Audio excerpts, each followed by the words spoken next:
For nearly 2,000 years, the fate of Pontius Pilate, Crucify him!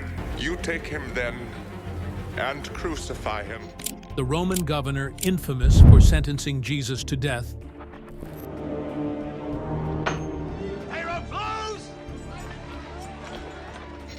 has remained a mystery. Legends spoke of his tragic end, but his body was never found until now. Scientists have made a groundbreaking discovery that could finally reveal the truth about Pilate's long-lost remains. Was he really cursed to wander the earth? Or did he meet a more mysterious fate that history has kept hidden? Join us as we uncover the secrets buried with Pilate's elusive body. The early life of Pilate. A long time ago, in the middle of the great Roman Empire, there was a man by the name of Pontius Pilate. Despite the fact that his life was reconstructed from scattered remnants of historical literature,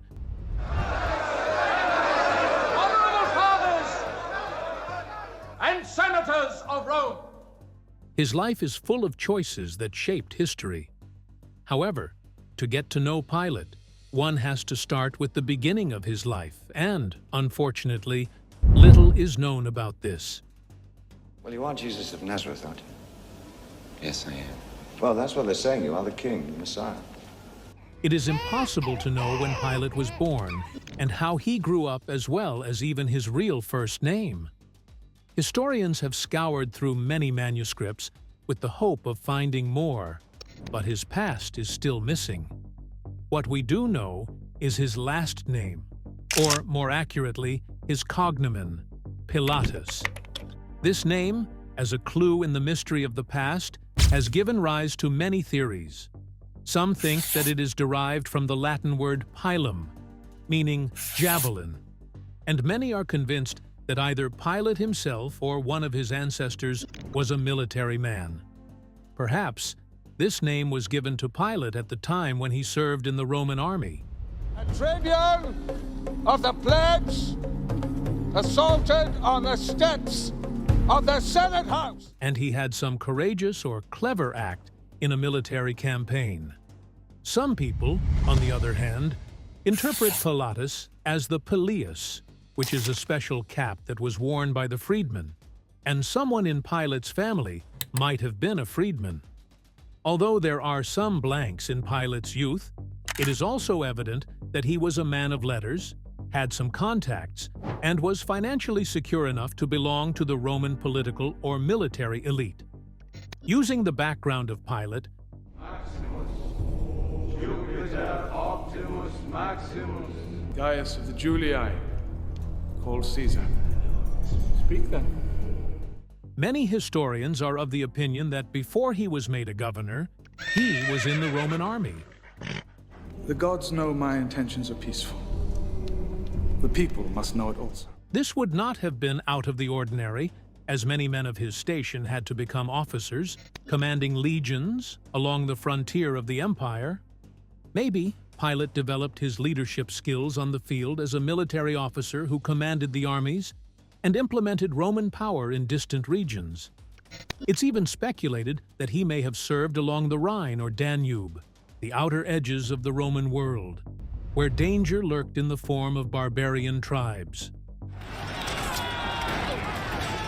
But Pilate's most infamous chapter began when he was appointed the governor of Judea, the man in control. Now, this was no glamorous posting. Judea was a troubled land.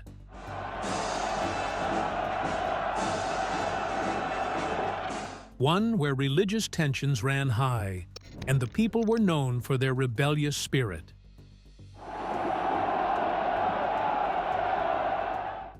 Pilate likely knew, as he journeyed to this distant province, that his time there would be anything but peaceful. And yet, when he arrived around the year 26, it seemed that his tenure as governor would last longer than most. In fact, Pilate governed Judea for nearly a decade, a significant stretch of time for any Roman official in such a volatile region. Let's pause for a moment and imagine Pilate in his new home. His residence wasn't in Jerusalem, the heart of Jewish culture and religion, but in the coastal city of Caesarea. This city, far more Roman in character, was his base of operations, and from here he would travel to Jerusalem only when necessary, often during important religious festivals when the city was packed with pilgrims. Despite being the governor, Pilate didn't have absolute control over Judea. He shared power with the Jewish religious leaders, the Sanhedrin, and had to navigate the delicate balance between enforcing Roman law and respecting Jewish traditions. Pilate was no stranger to conflict, and from the start, his rule was marked by bold decisions. Early in his tenure, he made one of his first major missteps. Pilate, eager to demonstrate the power of Rome, brought into Jerusalem large imperial standards and banners emblazoned with the image of the emperor. For the Romans, these were signs of authority and might, while for Jewish people, these were an offense. They could not have graven images according to their religion, and they considered such standards as the profanation of their sacred city. That's disappointing. This means that you're just another Jewish politician. Jerusalem's inhabitants were angry. They mobilized in large numbers and stormed the governor's residence in Caesarea, and demanded that Pilate remove the standards. Pilate, realizing that the intensity of the Jews' protest may force him to make a decision, decided to challenge their stand.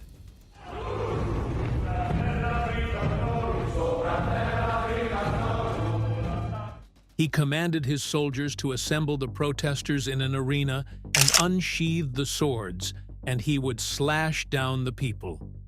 But to Pilate's surprise, the crowd did not leave. We're assaulted by 1,000 head of Pompeian scum. This is as per the following passage from the Gospel of John. The Jews, who were defenseless and non-violent,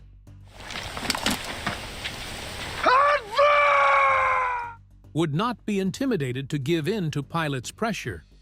They were ready to die for what they believed in. Finally, with a lot of hesitance, Pilate agreed to take down the standards and thus gave in to such steadfastness. This episode brought out the character of Pilate's reign. He was a man of power, and while he could often get his way, he wasn't always able to do so as smoothly as one would expect. However, this was one early confrontation, though Pilate did not let this weaken his authority over Judea. Nevertheless, his interactions with the Jews worsened with time and got to a point where they were not even on speaking terms. In another act of dubious behavior, Pilate withdrew money from the temple treasury to finance a new aqueduct for Jerusalem. The temple, the most important temple in the whole of Judea, possessed money which was regarded as sacred. When he used this money for a Roman project, Pilate was again in a confrontation with the governed who were Jews. Soon a group of people gathered, outraged at the perceived desecration of their ways and customs. But this time, Pilate wasn't willing to back down. This time, he was more than willing to fight. He directed his soldiers to camouflage themselves and be inconspicuous in the society. At the right moment, they drew their weapons and attacked the protesters, beating them with clubs. Many were killed or trampled in the chaos, and the protest was brutally suppressed. This event further deepened the divide between Pilate and the Jewish population, painting him as a cruel and unyielding ruler. Yet, despite these clashes, Pilate remained in power. Some believe he had powerful allies back in Rome, possibly even Sejanus, a close advisor to the Emperor Tiberius. Cicero, how happy I am to see you. Sejanus was known for his ambition and influence, and it's possible that he played a role in Pilate's appointment.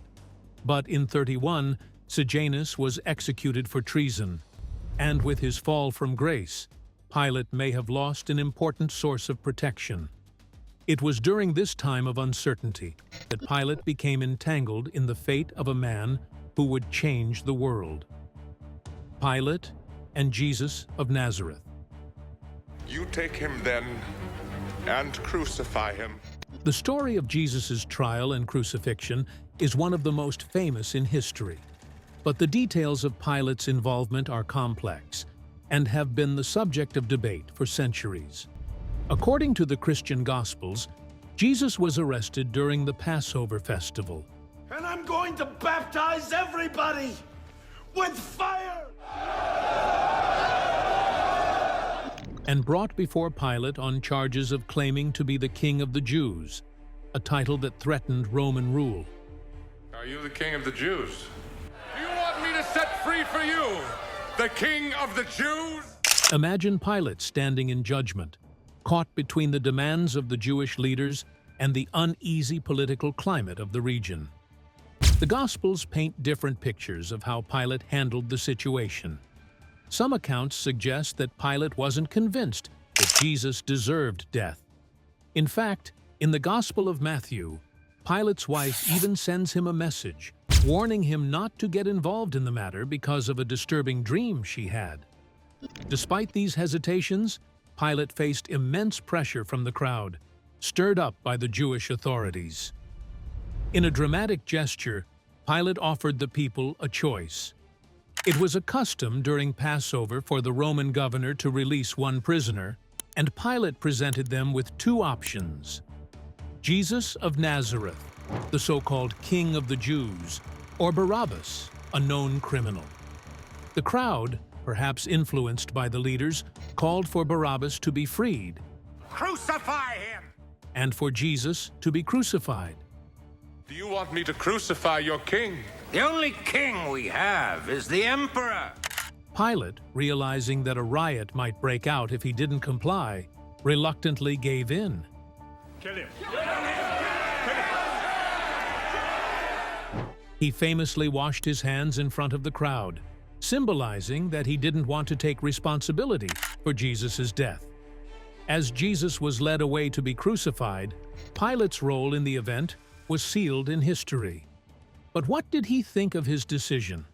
Did he believe he was condemning an innocent man? Or did he see Jesus as a genuine threat to Roman rule? The historical records don't tell us what went through Pilate's mind that day, but his actions would echo through the centuries. After the crucifixion, Pilate continued to rule Judea, but his time as governor was drawing to a close. In one of the final incidents of his rule, Pilate ordered the massacre of a group of Samaritans who had gathered on Mount Gerizim, hoping to find sacred artifacts believed to have been hidden there by Moses. The Samaritans, outraged by the bloodshed, sent a formal complaint to Vitellius, the governor of Syria and Pilate's superior. Vitellius, tired of the constant unrest in Judea, ordered Pilate to return to Rome to face judgment. Pilate's journey back to Rome marked the end of his governorship. But when he arrived, the Emperor Tiberius had died. The new emperor, Caligula, showed little interest in Pilate's case. Some believe that Pilate's career ended in disgrace, while others suggest that he simply retired quietly, his time in Judea behind him. The story of Pilate's later life is filled with speculation. The historian Eusebius, writing centuries later, claimed that Pilate committed suicide in 39, possibly as a result of the disgrace he faced after his recall. However, there is no concrete evidence to support this claim, and other sources suggest that Pilate may have lived out his days in obscurity, a once powerful man reduced to a quiet existence. The speculations that followed. Pilate's story didn't stop after the trial of Jesus. It grew and changed over the centuries as legends and myths surrounding him began to take shape. Some of these tales paint Pilate as a hero, while others cast him as a villain. But how did Pilate, a Roman governor, become such an important figure? Let's take a step back to the earliest days after the crucifixion. Not long after Jesus was crucified, there were whispers of Pilate's involvement spreading throughout the empire. As Christianity began to grow, Stories of Jesus' life, death, and resurrection circulated among the people, and Pilate, the man who sentenced Jesus to death, was at the center of these stories. In fact, there were even fake letters floating around claiming to be written by Pilate himself. These letters tried to make Christianity look bad, as if Pilate was warning people about the dangers of following Jesus. Historians believe that these so-called letters were probably created during a time when Christians were being persecuted by the Roman Emperor Maximinus II. Sadly, none of these letters have survived through the ages, but scholars like Tibor Grul believe that we can still figure out what they might have said based on other writings from the time.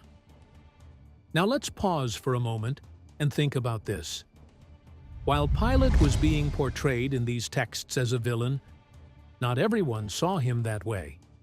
You see, the way people viewed Pilate depended a lot on where they lived and what they believed. In Eastern Christian traditions, especially in places like Egypt and Ethiopia, Pilate was often seen in a more positive light. They even believed that he wasn't such a bad guy after all. And maybe, just maybe, he felt guilty for what happened to Jesus. But in Western Christianity, particularly in places influenced by the Byzantine Empire, Pilate was often seen as someone who had done something unforgivable. As time went on, the way Christians viewed Pilate changed. In the early days of the Church, before Christianity was officially recognized by the Roman Empire, some early Christian leaders tried to show that Pilate wasn't entirely to blame for Jesus' death. This was partly because they didn't want to upset the Roman authorities. But after the Edict of Milan, which made Christianity legal in the empire, people didn't feel the need to protect Pilate's reputation anymore. They started pointing the blame more towards Pilate for his role in the crucifixion, while also focusing on the involvement of Jewish leaders at the time. There's another interesting theory by a scholar named Bart Ehrman. He suggests that this shift in blame, moving it away from Pilate and toward the Jewish leaders, was a sign of growing anti-Jewish sentiment among early Christians. Pilate, once seen as somewhat innocent or misguided, gradually became more responsible in the eyes of the people. Tall statue had a gold head and silver shoulders. The stomach was bronze, the legs were iron, the feet were clay. But wait, that's not all. There's an even older tradition about Pilate, one that might surprise you. It comes from the Christian author Tertullian, who lived during the late 1st and early 2nd centuries.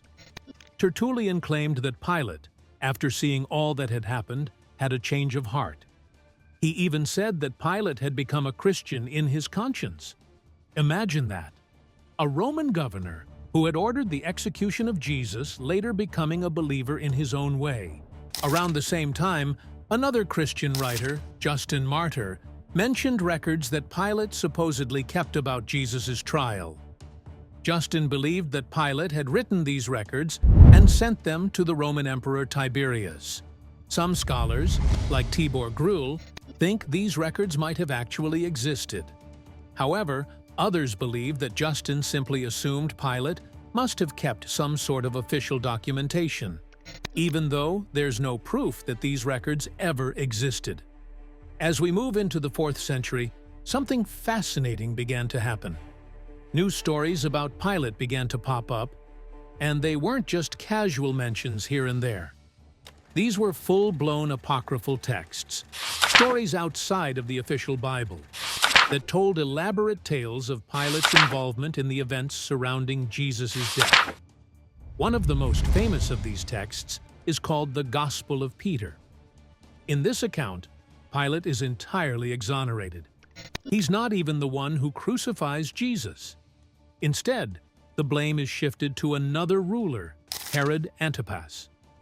Pilate, in this version, is portrayed as washing his hands of any guilt, while Herod and the Jewish leaders are seen as the real culprits. This version of the story even includes a dramatic moment where the centurions guarding Jesus' tomb report back to Pilate that Jesus has risen from the dead. Another text from this time, the Manichaean Gospel of Mani, adds an intriguing twist. In this version, Pilate calls Jesus the Son of God, and even instructs his soldiers to keep this information a secret.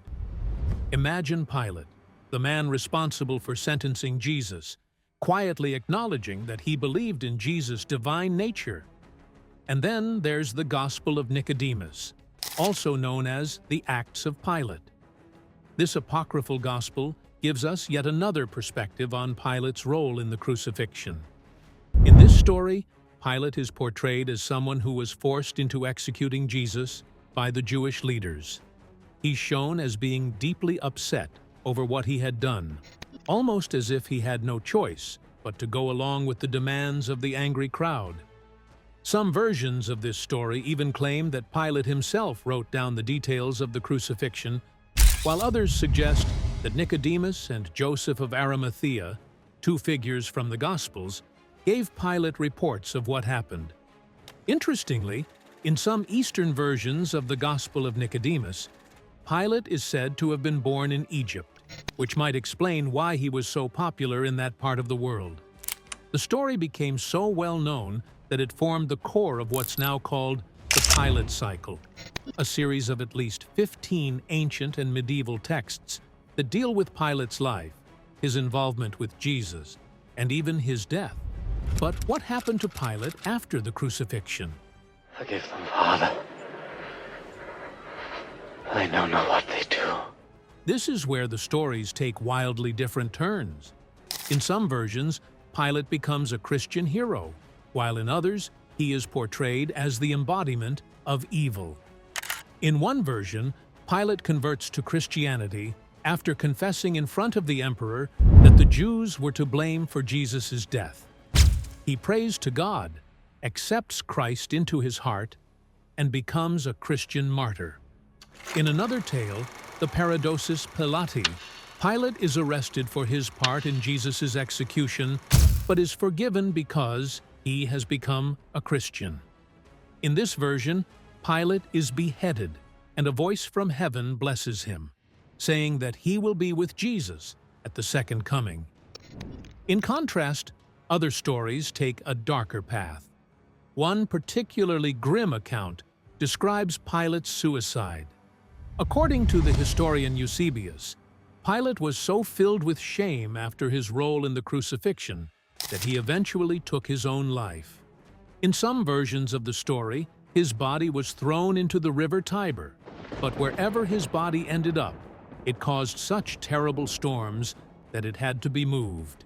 It was tossed into rivers and lakes across Europe, with legends claiming that Pilate's restless spirit still haunts these waters to this day. As time passed, the legends about Pilate grew even more elaborate. In the Middle Ages, writers in Western Europe began to create full biographies of Pilate, adding colorful details to his life that weren't found in the Bible or earlier apocryphal texts.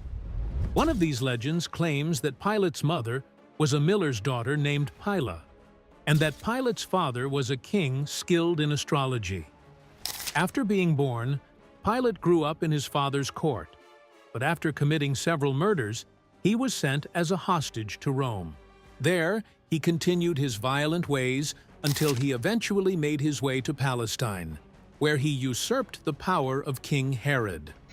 Another fascinating version of the Pilate story appears in a medieval text called the Golden Legend, one of the most popular books during the Middle Ages. In this story, Pilate is connected with Judas, the man who betrayed Jesus. The two men's fates seem intertwined as Pilate gives Judas the property of his father after Judas murders him. But it wasn't just stories that were created around Pilate's name. Some places in Western Europe claim to have connections to Pilate's life or death. For example, in the French cities of Lyon and Vienne, there are sites that locals say are tied to Pilate. One tradition claims that Pilate was banished to Vienne after being condemned for his actions, and his tomb is supposedly located there.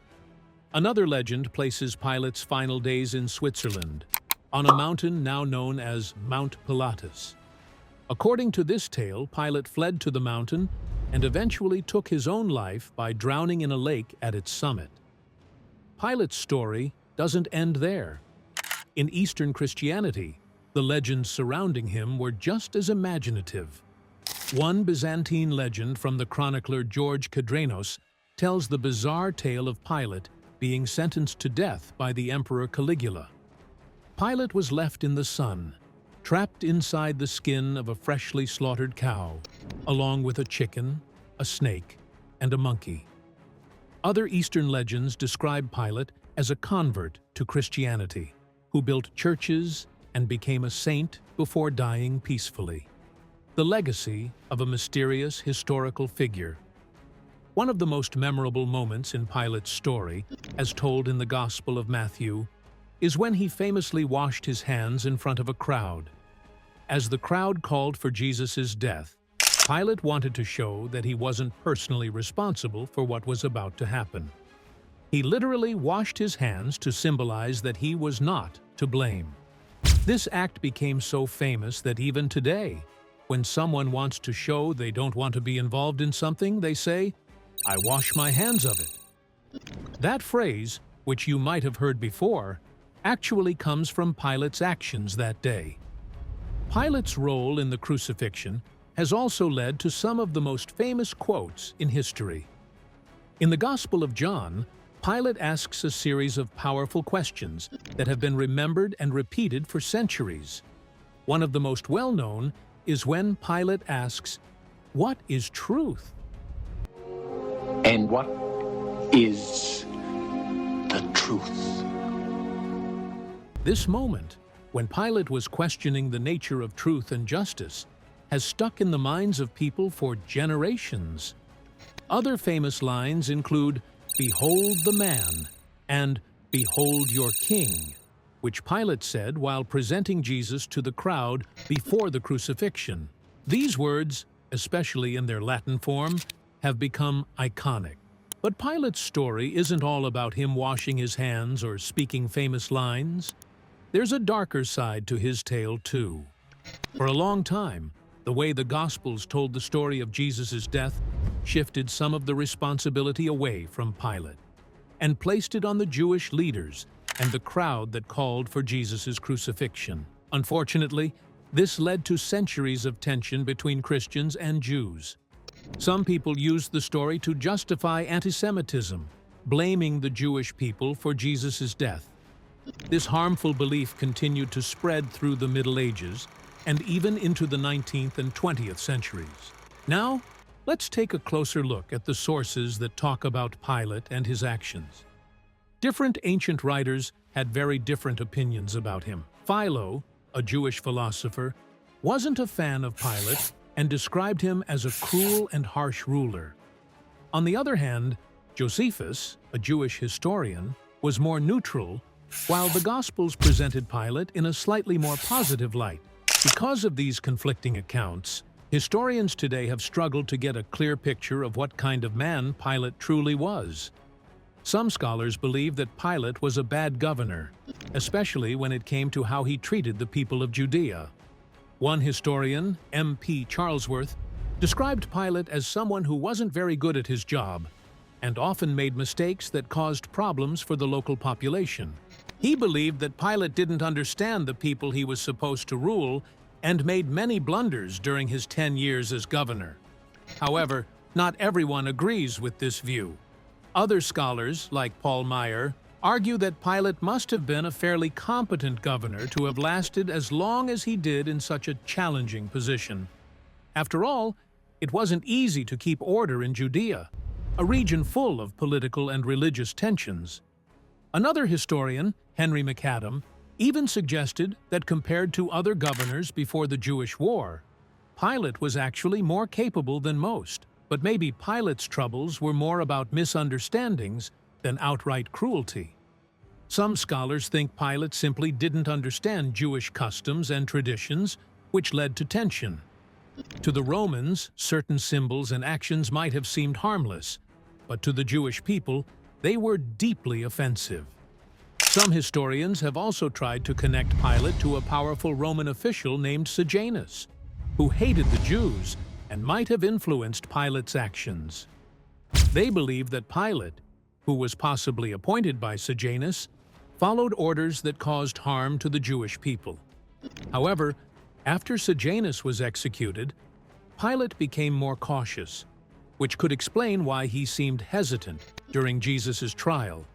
But this theory isn't universally accepted, and many historians aren't convinced that Sejanus had such a direct influence on Pilate's actions.